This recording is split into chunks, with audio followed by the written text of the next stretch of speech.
Hi, I'm Kevin Hill, and today we're going to do a fun little mountain range together, maybe even some water rushing down the middle. And of course, if you're enjoying these videos, be sure to leave a like and subscribe for future painting videos. So let's get started. We'll start off today with a nice soft mix of blue, brown, red, and a little bit of white on a 1-inch brush. And that just gives us a beautiful pale blue color. And we're going to put a little bit of a sky up here today. Not much, and as you can see, I did a little basic sketch of a mountain. As you know, I like to do that because what's the point of painting a sky halfway down the canvas if we know where our mountain's going to be? There's no point. You just end up covering it up with a mountain. Plus, the more layers of paint down, the worse it is. The harder it is to paint. So we're going to avoid all of that and just paint around this mountain. Obviously, you're going to hit the edge, and that's just fine.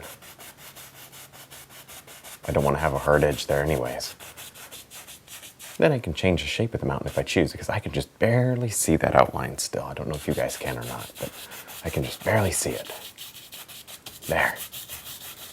And I'm not going to do the blue everywhere, just here and there. And before we're done with this, I'm going to wipe the whole sky down with a paper towel before we move on to the next step.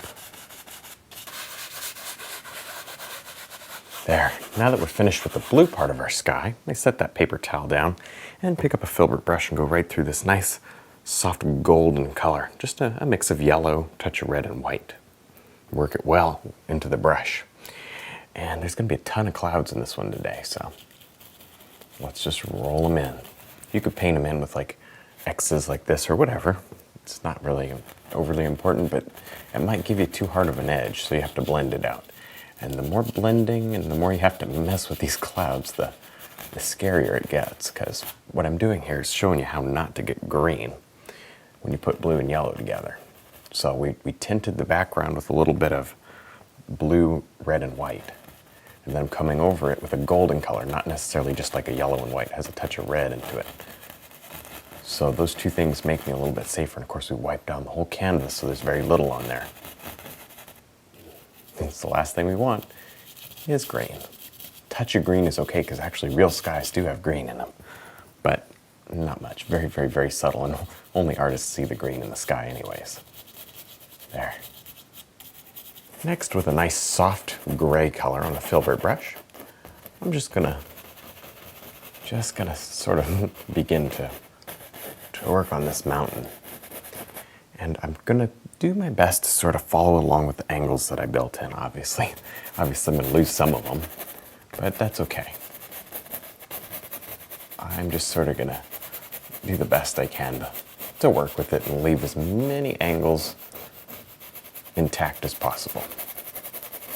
All right, and it's worth mentioning, don't know if I did or not yet, I don't think I did, I put a clear gel and white mix up on the sky, but everything else here is dry.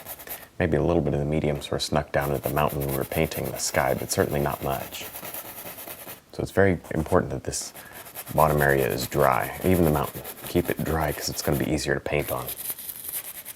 But the skies, oh boy, a little bit of clear and white, and it just makes them blend, and yet they don't become too muddy. Now with a nice soft mix of blue and white on a filbert brush, let's just begin working on some snow down here. Now maybe this is sort of the little glacier area where the snow or ice, I guess it's probably ice, where it doesn't melt. There. Nice. And it doesn't take too much of this. This is kind of pale and not too bright, because I want to be able to add a little bit of highlight here and there, not too much. And you'll notice that this mountain is very soft, and then it comes into a little bit sharper focus, and that's going to give you some contrast and detail in the painting, a little bit of depth. There. Also remember your warm and cool colors. There's so much to remember in mountains, aren't there? But the warm colors should be kept here at the bottom, and then cooler colors as you go up, especially in the shadow areas.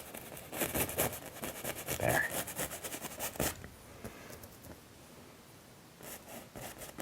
All right, I'm just sort of imagining shaping little rocks that we haven't even done much with yet.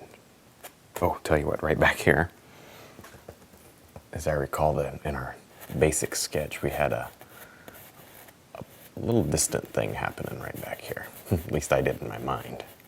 There, don't know if it really came out in the sketch, but there it is. And this one, let's make this one basically totally snow-capped.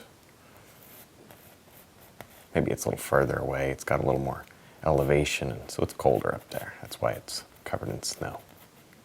Next, I'll load a nice soft green color right on the filbert brush. And you see I've already done a bit of a sketch here, and so I'm gonna just scrub in a bit of color here to this background. And as you can see, I've done a sketch. Maybe this is a waterfall and a beautiful little stream coming forward. Pretty active stream there. It's gonna have a lot of rapids in it, so I think that'll be nice. And I'm using this color to map in some rocks and grass. Maybe this is mostly grass, but we'll bring out some rocks on the top here. There, nice pale colors in the distance, and then as you come forward, everything gets more vibrant. That's the way you create depth. It's the only way to create depth. There. Without the proper colors, it's just, everything comes forward. And I don't want these distant things to be close. There, and all these lines, those are just trees.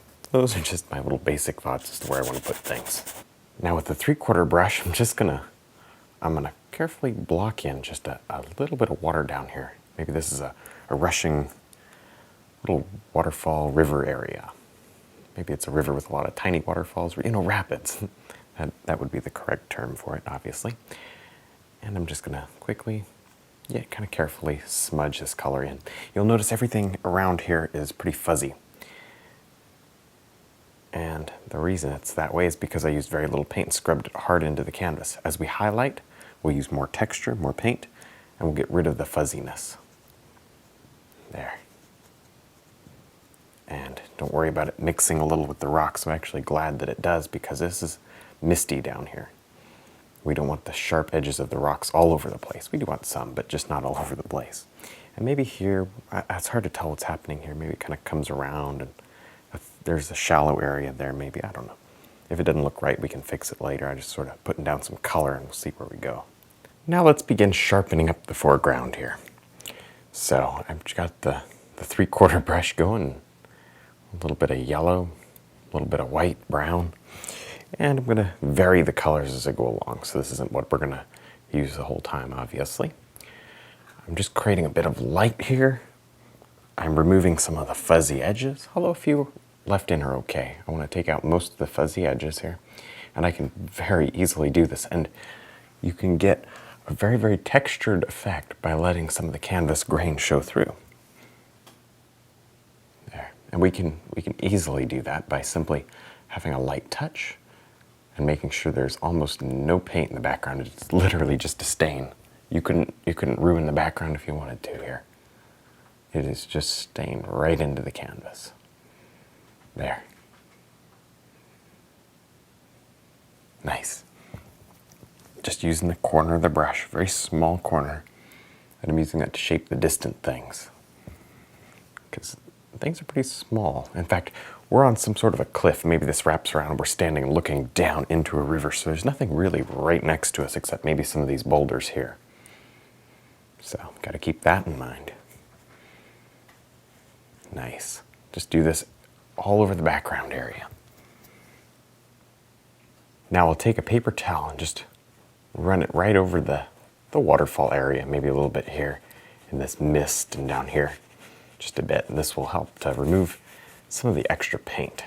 Set that down and grab a 3/4 brush. And our light's coming across like this. So maybe right here. I'll just start and carefully bring it down and let off. Now, you're going to initially get all these little holes of texture where the canvas is, the canvas texture. Now, after you go over it 2 or 3 times, you'll lose those. So if you want them, leave them. But if you want to smooth them out, feel free to kind of go over it a couple times. I'm going to use both ways to create this waterfall. It really does make a nice effect if you want to sort of leave some of them, but I don't want my waterfall to look too scratchy. There. If you're not careful, all you see is just the texture of the canvas, so avoid that. All right.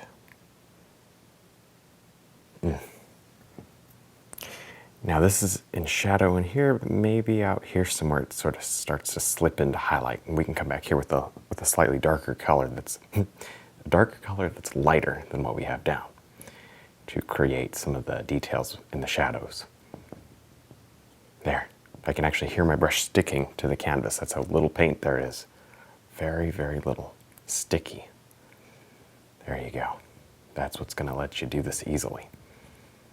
Now with our 3/4 brush, I'm just going to drop in a beautiful evergreen tree here. Now you can obviously do this with a fan or the filbert, but it's pretty tiny. And I don't want a whole lot of texture in this tree. So I'm choosing to do it with the 3/4 brush. But obviously you do it with whatever you want to. Whatever's easier for you. All right. And down in here, I think I'm going to have quite a bit that sort of sticks out over this light, because that obviously provides us some contrast. There. I'm only using a corner of the brush. I'm not using the whole thing, otherwise you're going to get a big old square. So you come back, kind of tilt that brush, and just use the corner. Now I'm not just dabbing, I'm actually moving the brush as well on the canvas so that it smooths the stroke out. Nice. Very, very light. And you may need to go over this a couple times in order to make it dark enough, depending on how much paint you have down in the background. And this one, it actually stops way down here, so let's just fill this area in. There. Now with our 3/4 brush, I'm just going to detail out a few rocks over here on the right-hand side. Don't need a whole lot of paint, just a bit. As you can see, I threw a little light color down. Now I'm throwing a mid-tone. I already had the dark in place. So we just work around with color. Always wanting 3 to 4 colors in an area to make it look close and detailed. Now in the background, you can get away with just a couple, but not in the foreground.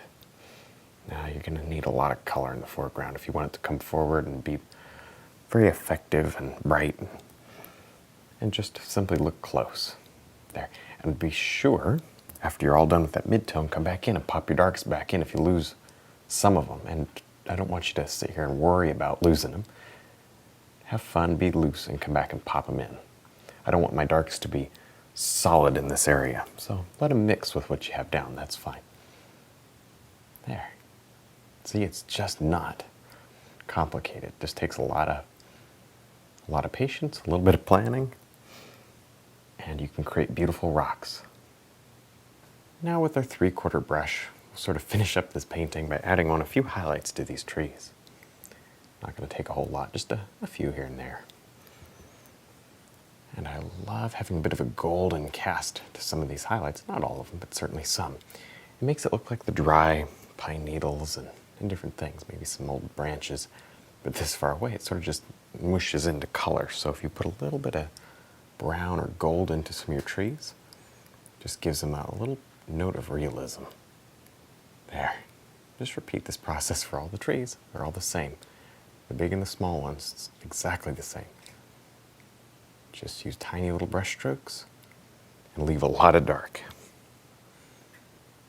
All right, well, I think we're done. I had a lot of fun. I hope you did too. Don't forget to check out my website, my DVDs, and also my brush line. And thanks for watching.